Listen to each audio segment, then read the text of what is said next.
we've been a big partner with the Houston Housing Authority, where we partner with them to acquire workforce housing, and then rather than taking what could be a 20 to 40-year-old building and fixing it up and bringing it up to market standards and charging a premium rent for that renovation, instead we actually preserve affordability.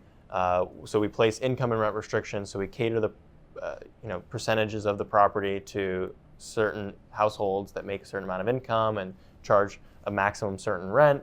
And through that, we're creating affordability, which is a huge need in Houston and throughout the country.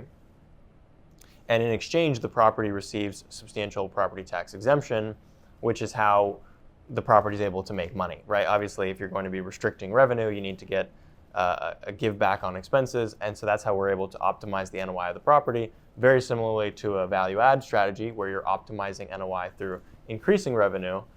This is just kind of doing it in the opposite, which we really like because one, it increases affordability. Number two, it is, in our opinion, a de-risking business plan where you never really know when you go in and do renovations. How much are those renovations going to cost? What rents am I really going to be able to charge when I do that value add?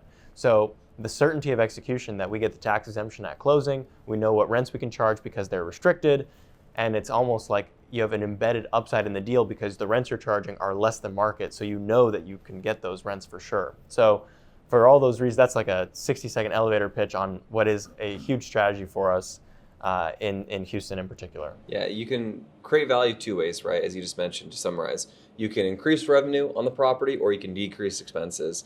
And particularly in the market right now, when there is supply here, not a ton, but there's not that much rent growth right now going on because the economy has been a little bit, I guess, just spotty, if you will, right?